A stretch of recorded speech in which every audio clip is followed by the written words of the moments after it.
Few tales are told of Hades, Yo! whose very name inspires fear and penitence, reminding us of the inevitable fate which we all share. I, however, mean to tell you such a tale. Listen carefully. How disappointingly predictable an outcome. I wanna die, but for real. I've been playing a lot of Hades by Supergiant Games recently and have been having a blast. The goddesses are cute, the dogs are cuter, and the fishing is the best. However, the game's real show stealer is Hades himself. Father to the protagonist and part-time final boss, Hades is a dour and frightening figure and a bit of a douche. Except the goal of talking back to me. This characterization is consistent with the portrayal of Hades in other modern media, where the Lord of the Underworld is often shown to be bitter and hateful and is usually cast as a villain. So is that all? Is the third and least mentioned of the three head Olympians nothing but a bitter old butt-face? To understand the intricacies of this most mysterious Greek god, let's go back to the beginning of his mythos. The stories of the 5 earliest Olympians and Zeus, say hi Zeus, which would go on to birth the rest of the Greek pantheon, begin with the same event: Chronos swallowing them. Titan of time and slayer of the sky god Uranus, who just so happened to be his own father, Chronos was warned that as he had slain his father, so too would one of his children slay him. To avoid this fate, Chronos got a vasectomy right out of high school and made sure he never had a child. Nah, I'm just kidding. He swallowed each of his children right after they were born. Hestia, Demeter, Hera, Hades, Poseidon. Down the hatch they went until Chronos' wife and sister Rhea got sick of it. When Zeus, her 6th child, came around, she fed his father a stone wrapped in swaddling cloth instead and raised the child secretly. Zeus would go on to fulfill the prophecy by making Chronos upchuck his siblings, then using the help of the newly regurgitated gods to defeat his father once and for all. Curiously, although Hades was the eldest of the big 3 Olympian siblings by order of birth, he was the last to be born by coming out of Chronos, kind of making him the youngest as well. After spearheading the war to defeat the rest of the Titans, Zeus, Poseidon, and Hades got to divide the world between them and shaft the rest of their siblings. In order to decide who got what, they drew straws.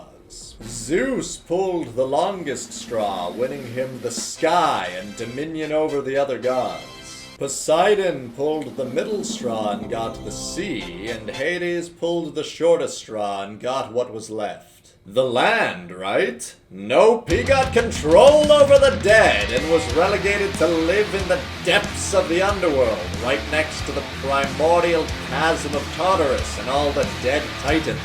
Lucky him. Few myths exist of Hades after his departure to rule the underworld. Unlike his more boisterous brothers who couldn't stop meddling with mortal affairs to save their eternal souls, Hades seemed content to stay in his house and peacefully manage the affairs of the dead. He did, however, notably pop his head out once for one very special person.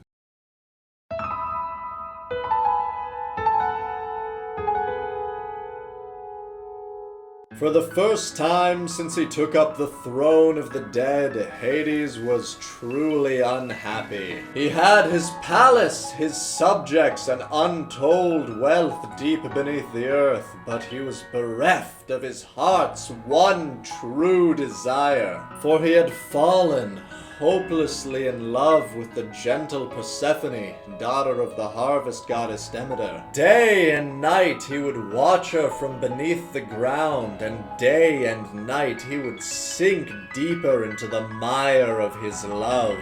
Finally, the pain of his heart grew too much to bear, and he went to his brother Zeus for aid. Zeus, there's this girl, and she's the most beautiful woman in the world.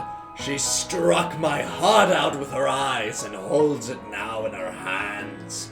I cannot bear to approach her, but I equally cannot bear the thought of living without her. Only one solution remains. I shall steal her away, and we shall live happily together. Bro! You came to the right guy. Together, Zeus and Hades planted a yellow narcissus in the valley near Persephone's home. When she spotted the beautiful flower, she wanted it at once. She made to pluck it, but it was caught firmly in the earth. It took all of her strength, but she managed to pull it out. Exhausted, she flopped down in the field, only to find the hole left by the flower rapidly widening. And was that the sound of horses? Out of the hole burst Hades, riding a chariot drawn by night-black stallions. He whisked Persephone off of the ground and vanished from whence he had come, stealing her away before any of her companions could realize. They lived in his underworld palace together until, after months of frantic searching, Persephone's mother, Demeter, finally found them. No, don't eat that! Yum.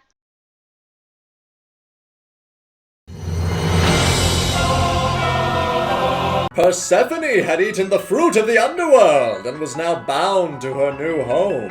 However, she was also a creature of the surface world, and so an agreement was made. For half the year she would live below ground with her husband, and for half the year she would return to the surface to be with her mother. We call the first half autumn and winter, and the second half spring and summer. By all accounts, Hades and Persephone had a remarkably good relationship. They loved each other fiercely, were deeply loyal, took no other lovers, and never deceived each other. The only black mark on the relationship was, you know, the kidnapping. But hey, everybody else was doing it back then. Content in his love, the only time Hades really pops back up again is to absolutely destroy anybody who tries to mess with his wife. So there you have it. Rather than a brooding, brutish buttface, Hades is a dedicated husband and the kindest out of his brothers. Next time Hades hands your hiney to you on a silver platter, or you come across him in some other medium, be kind.